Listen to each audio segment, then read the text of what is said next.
Hey everybody, welcome back to the Heart and Home channel. Today we are going to be going over the stuff that we would do differently next time, hoping that we can save you from some of the heartache and wallet ache that we created for ourselves on this build. We've done a lot of different things, some things out of order and some things in a way that was not ideal for our property but might be ideal for you. So hopefully there's something in here for everyone to learn from and save yourself some of the trouble that we've had so far on our build. I'm sure we'll have another one of these in the future, as you know, we're only part the way through the exterior of the build. If you're looking to build your own home like us, I'm sure that there's going to be a lot to learn and benefit from. But without further ado, let's get started. Okay, so the very first thing that I would recommend not doing that we did was putting your splash planks up first. Those boards can typically come pretty wet from what I hear, and as you can see, we have several missing planks in various parts of the house. Now the reason for that is because they come so wet, they warp like crazy. Now for most builders, that probably isn't going to be an issue. They have a team of people and they've been doing this for a long time. They build them super quick. You know, looking at our buildings, he has an entire building up in like a week. But this is not our buildings. This is DIY, I don't know what I'm doing land. And things take a lot longer for me. In that time, we have had tons of warping going on our splash planks. The reason that my directions said that we should put the splash plank on first was because it was used as a reference point for pretty much all the measurements going forward. Now, here's a few reasons why that is a terrible idea. The splash planks are, at least that I got, were super inconsistent in their measurements because of shrinkage and warping and all that stuff. Over time, they change shape and come apart. And so that reference line that you're supposed to be using to make your entire building would actually end up hurting you quite a lot. So instead of doing that, what I would say you should do is get yourself a good laser level or rotary laser and grade rod, and that is going to help you with so many different things besides just this. I would definitely recommend giving yourself a nice laser accurate reference line all the way around your building, rather than relying on your splash plank, which is going to change significantly over time, as I've seen here. Number 2, I think one of the best ways to build your barndo is to build as much as you can on the ground. My technique is super awesome. It doesn't require any heavy equipment, and you can actually lift an entire bay by yourself. So I would highly recommend checking out that video. I'll put the link down in the description. I think it could be the best method to date for a do-it-yourselfer, especially someone that's building by themselves. But along with that method, building things on the ground, I would recommend doing it in such a way where both of your end bays could be done on the ground. I built every other bay on the ground, and because I have an even amount, that meant that one of my bays had to not be done on the ground. So if I was you, and you were ordering from a kit developer or doing it yourself, I would actually extend my building, make it probably 10 feet wider, and then get rid of one of my bays so that I could do that. And that would also mean cutting my posts just a little bit differently so that both end bays could be lifted up and over. But if you're planning on doing that, definitely ask your kit developer about that, or figure out how to do it on your own if you're just doing it on your own. And the reason that I would suggest building your end bays on the ground is that if you're doing overhangs like we did, that requires a lot more work, and it would have saved me a ton of time to have done that on the ground rather than up in the air. Number 3. So I don't know if you guys are watching the channel or not, but if you aren't, you should. And one of the things that you may or may not notice is that I have a ton of stuff to unload every day and pack up. And it takes a decent chunk out of my day, and we're fortunate enough to live pretty close by, but even still, I spend a pretty decent amount of my time every day packing up my stuff, putting it away, bringing it here. That just takes a lot of time out of what time I have to work on the building. it takes a decent amount away from what I can do.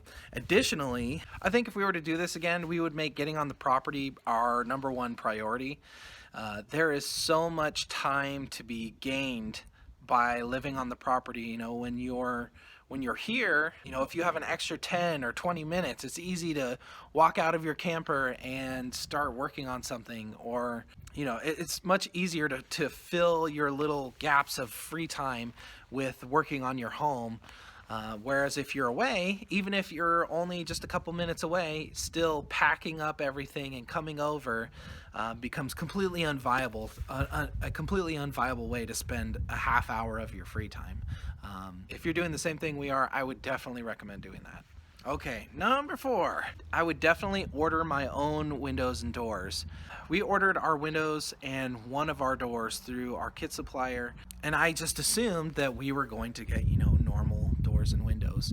The ones that we got had a pre-installed trim on the outside of it, one that you would normally put your J channel, you know, with a normal window you'd normally put your J channel, and there's ways to do that actually make your window much more watertight than just a extrusion around the window. I was actually debating cutting off the flange that comes on the ones that we have, just to do that technique, but we don't have enough trim to actually do that and finish the building, and the steel is super expensive right now, so I think I'm just going to go with the windows as they are today and not chance making them look horrendous by altering them.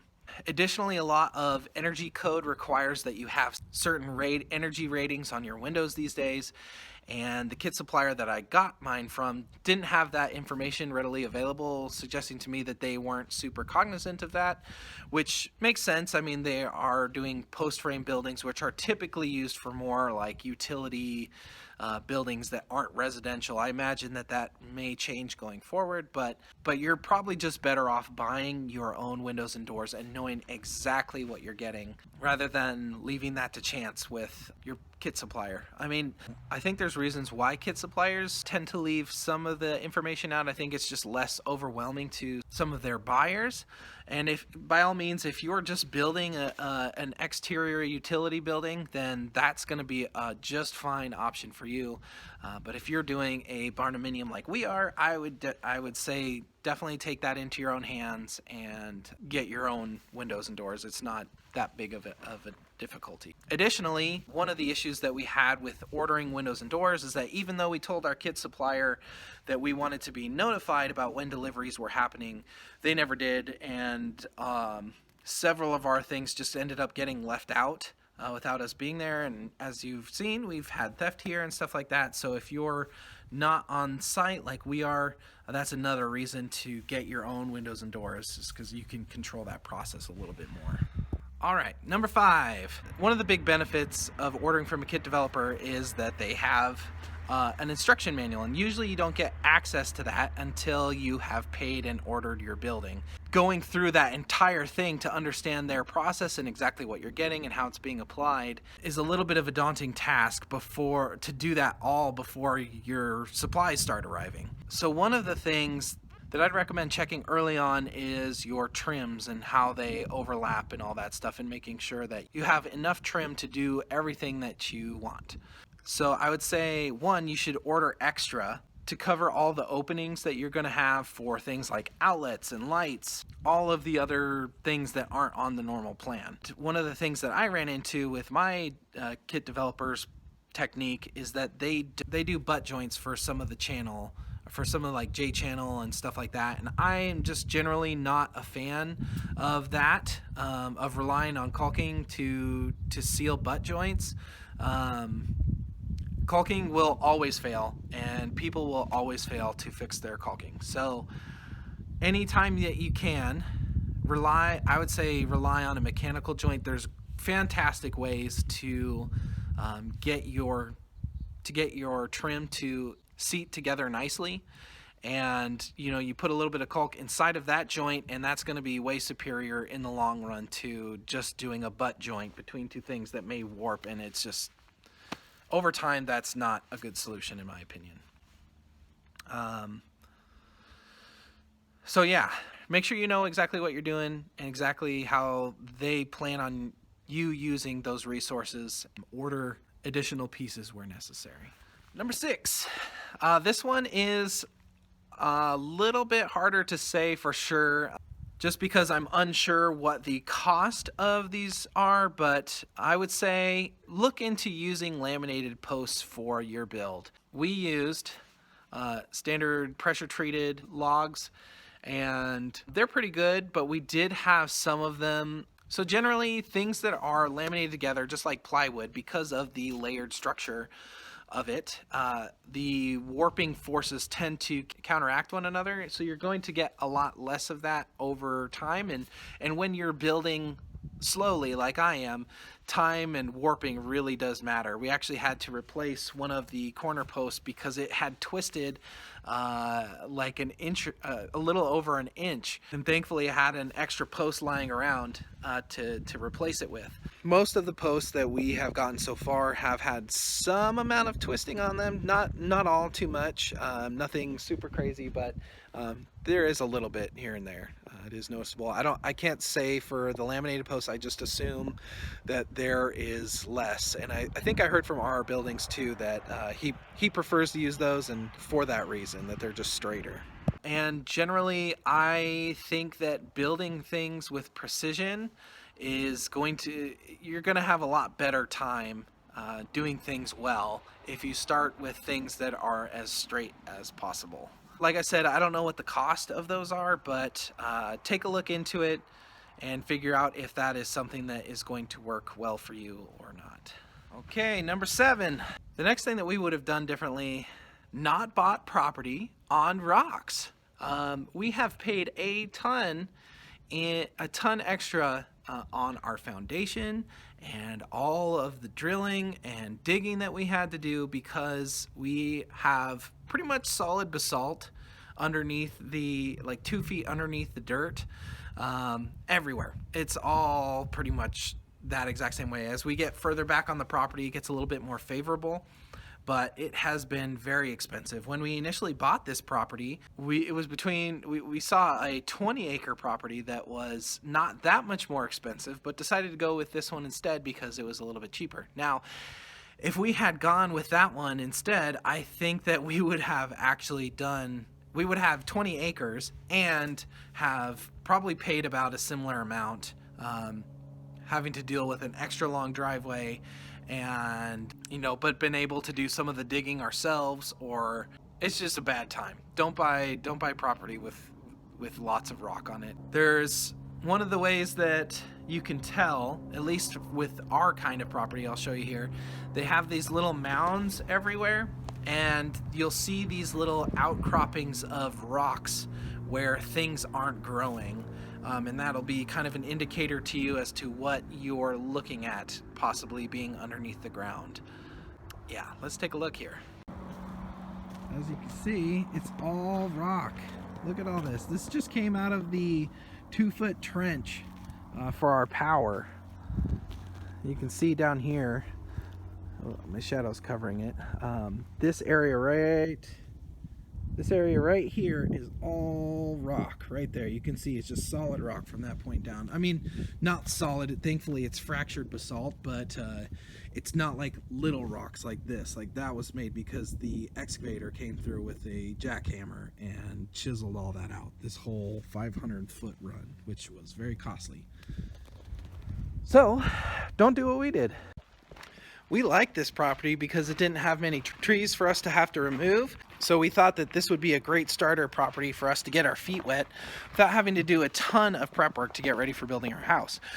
But now we know it didn't have a lot of trees because there's so much rock underneath, and trees are a really great resource to have, whether it's for food or for lumber. If we were going to buy again, we would definitely get a lot with more trees on it. Even though they're a little bit more of a pain to clean up initially, having that resource long term and the ability to plant new ones would have been a really great option for us to have. Number 8, I think that we would do a stem wall with a raised floor and a crawl space underneath, rather than having done a footer system with a slab that goes on afterwards.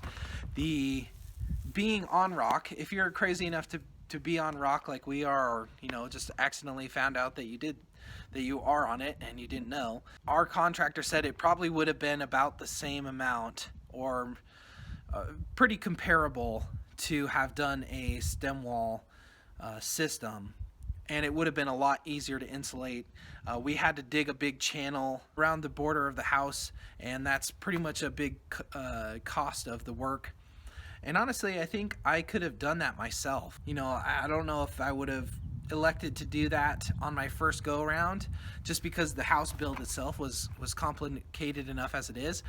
But I think for our next residential space, I will build it like that and probably do a majority of that foundational work myself. So we'll see how that ends up going, but definitely something worth considering. And the reason for the elevated floor with crawl space is just because getting dried in is challenging, and if you're building by yourself, time is of the essence, and not having to do all that sub-slab prep and plumbing and all of that stuff just would have cut down a lot on the time that I'm spending doing this, as well as just the convenience of hey, I did this wrong the first time. I'm going to go back underneath my house and fix it up or improve the things that I did. I can't exactly do that here. So now granted, I do think that the concrete slab is a bit more favorable of a situation for radiant floor heating, which I think that we're actually going to take a whack at least putting in the tubes. I would definitely recommend considering a stem wall. There's just less issues with rodents burrowing in. It's easier to insulate because it is a square. And in general, I think you're going to have it's probably the premium way to make a post frame building, just because it keeps everything really nice and away from water, and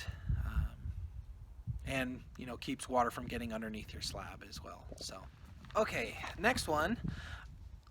We couldn't afford it on this build, but it's something that I think I will definitely do next time, and that is having a standing seam roof. Being a DIYer and having your build be the first time that you've gone through some of the things, you're going to have certain things that don't always go exactly as you want them to. Not every fastener is going to go in perfectly straight. And sometimes there's going to be things that just don't go the way that you planned, and having your mistakes be things that don't allow water into your building are ideal. And so having a standing seam, basically the difference between a exposed fastener and a standing seam roof is that the standing seam hides your fasteners underneath the sheet metal itself. And so there's much less of a chance of leaking going on further in the future with that product rather than what I did here. I still need to go through the roof and caulk some of the fasteners that I think are maybe a little bit questionable. With the standing seam, you wouldn't really have to worry about that. And in addition, with a standing seam, you have to put down plywood beforehand, and that just generally would have been a lot easier to work with. Having a solid surface to do things on up there would have made the whole process probably a bit faster for me. But like I said, we couldn't afford that for this build, and it's something that you may want to consider downsizing for if you can't afford. So definitely look into that. The next thing that I would do differently is include lumber for blocking into your package, or just buy it outright. Lumber warps, and as I've stated a few times now, if you are doing this building by yourself, it's going to take you longer, and while that happens, your lumber is going to warp. And if you're doing it by yourself, you won't be able to have someone underneath helping you alter the location of the boards while you're drilling down. So I would suggest, even if it's not structurally necessary, putting in blocking in between your roof purlins. I am super glad that I did this. It saved me so many headaches trying to screw in my roof metal sheeting into the purlins. I had a much easier time doing that, and then additionally doing that while you're on the ground. I had to spend quite a bit of time on a ladder putting them in after the fact. And but I think I spent like 3 or 4 days doing that, but it was well worth it. The amount of time that I saved and frustration that I saved putting up the sheet metal was very evident. 10. The last thing that I think we would have done a bit differently was built smaller. Our residential area is about half the space, and we have a garage which is half the space. And granted, I mean, we've got an office and a workshop in the garage area. We can potentially extend out into that once we get enough energy points. But in general, this process has taken us quite a bit longer and been a bit more expensive than we thought, and we would have just been able to get into some kind of home faster had we decided to build smaller first, and then maybe we can build a larger one later, garage space later and all that stuff. If this is your first time, go small. It'll be easier, you'll get done faster, it'll cost you less.